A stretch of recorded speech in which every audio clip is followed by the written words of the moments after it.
Hi everyone, thanks as always for tuning in to Weather for Weather Geeks. This is the Wednesday evening edition, April the 25th, 2018. We'll get right to it. This won't be a very long video this evening because the weather actually fairly simple for the next week. We've got some good news, we've got some bad news. We'll first review what happened today. And what happened today was a lot of clouds and cool temperatures.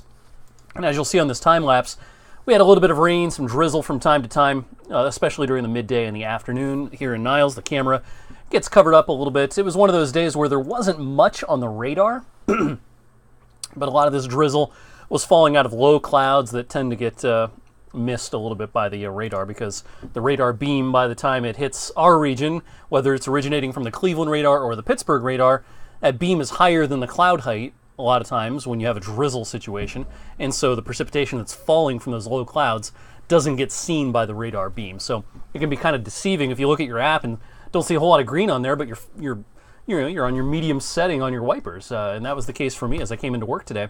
A little before 2 o'clock, I had to have the not just the minimum setting on my wipers, but almost had them on constantly, despite the radar showing almost nothing. So anyway, looking down at the clouds over the last several hours, we'll hang on to this thick overcast for certainly the evening and much of the overnight. Then we will see the sky clear later on tonight. Now, April, of course, does not end today. We still have a handful of days left to go. But if April were to end today, it would be the 5th coolest April on record. We hit 56 today. That was a late morning high.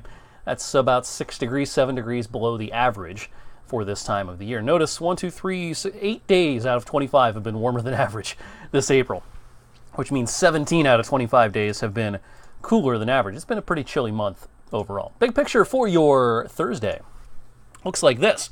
We'll do a little better tomorrow with that increase in sunshine. 59 tomorrow afternoon, still shy of the average of 63. The record tomorrow is 86. And 13 minutes, 48 minutes of daylight as the sunset hits 8:15 on the 16th day of April. Again, we're going to see some sun tomorrow. I think that we can start with a few clouds, but as we get into the second half of the day, it should be nice and sunny. Good looking day for us on our Thursday. And Friday looks pretty good as well. We'll probably see some clouds in the morning from this little system scooting by to our east. I don't think this will bring us any precipitation, but maybe some clouds to kick off the day. This front approaching from the west will be weakening as it does so, and so I'm not looking for much from this. Maybe a stray shower towards sunset Friday evening. That is about it. But not so great news for Saturday is this little disturbance coming through, a trough or a cold front. It's looking a little stronger. It looks like it's going to be a cloudier day, a better chance for rain. Our in-house model here is actually not showing a whole lot, but I do think there'll be some showers around Saturday, particularly in the morning hours. And temperatures will struggle on Saturday. I've taken down our high to 49 Saturday afternoon. And I think the second half of the weekend will be bright and sunny, but temperatures will struggle Sunday as well. Only 52, but boy, after that, boy, is this going to be nice. First half of next week, bright and sunny Monday, Tuesday, and Wednesday. 66 Monday, and then tack on 11 onto that on Tuesday, and probably eclipse 80 in a lot of places Wednesday afternoon. It won't be our first 80-degree reading of the season. We had that about a week and a half ago, but still a very nice treat after a chilly weekend coming up. So some real nice news shaping up as we head into the first part of May. Now the question is, how long does that warmth stick around? Let me show you the latest European temperature anomaly model here, showing the chilly weather this weekend. Notice the cold anomalies. Some of the coldest weather compared to average in the country will be right here. Saturday and into Saturday night. Sunday still pretty chilly. But then the pattern does begin to change. As a big cold trough pushes into the west, notice all the blues out west. That'll pump up a ridge east of the Rockies and allow temperatures to skyrocket. Now this is around for at least a few days. Pardon me.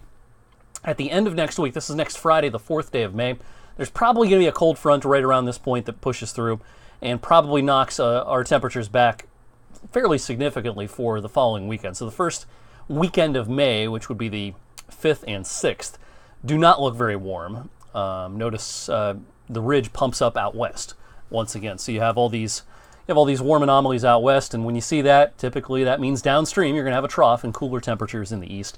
And so I think this warming trend next week is with us for 3-4 days, and then we'll probably see another pattern change as we head towards that first weekend of May.